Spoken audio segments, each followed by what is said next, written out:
everyone! Welcome back sa aking channel. So this is Shaffy TV once again, nagbabalik para sa ating panibagong tutorial video. Pero bago ang lahat, ayan, kung bago ka pa lang sa aking channel, huwag pong kalimutan mag-subscribe at i-hit ang notification bell all down below para naman po ma-notify kayo sa aking susunod na video tutorial.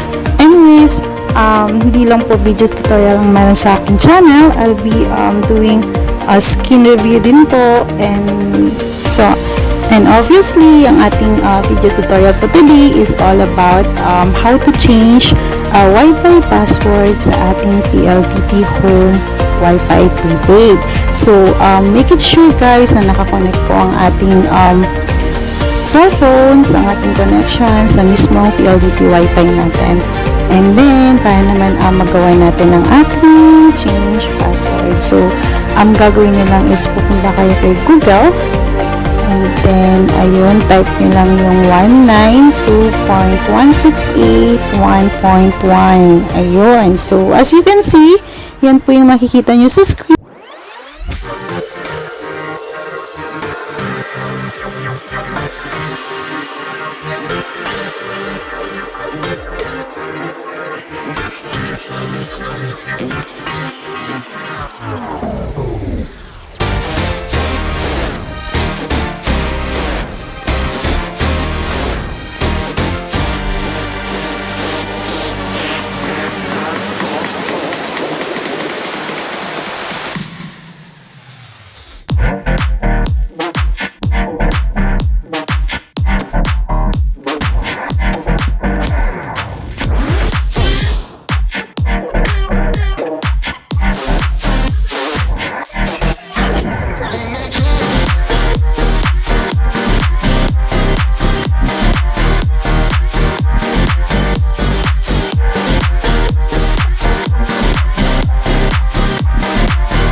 A while ago.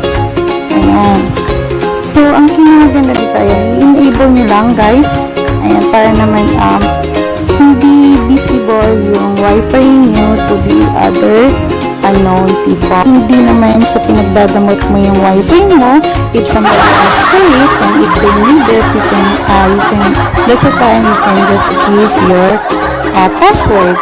But in our case, since kakalipat lang din namin dito sa place namin and we don't know yet our neighbors, and just to be honest, we know people that who can do hacking. Ayan, so this is only for our own protections, and para naman po hindi nila masabi na yung kapitbahay namin is may wifi. Joke lang, just joke lang. So this is protection guys, so bear with it. So save na natin, and in the next page na natin. So in the last pages, ayun na natin gagawin. We just need to save and update.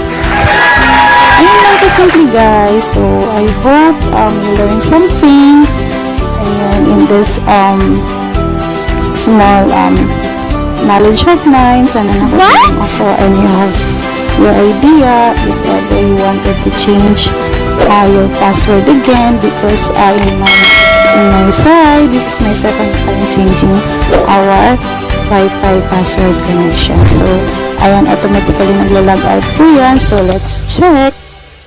Siyempre, i-open natin ulit yung Wi-Fi. Let's see if makakonect tayo ulit gamit ang ating updated password. So, since this is in-enable ko yung SSID niya, so kailangan ko lang siya to do it manually, which is you have to click the add network.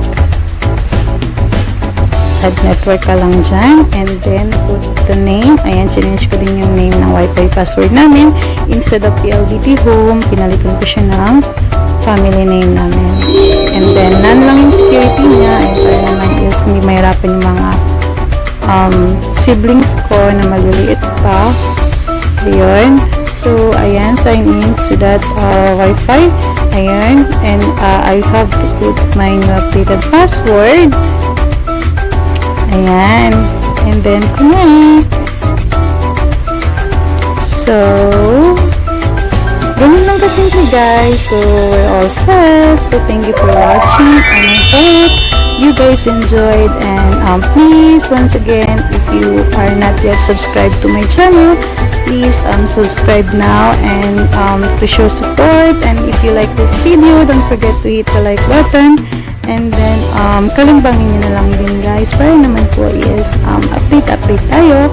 And so, I promise to get you back as soon as possible. Thank you for watching. This is Shaffy TV. Bye-bye. Love you all.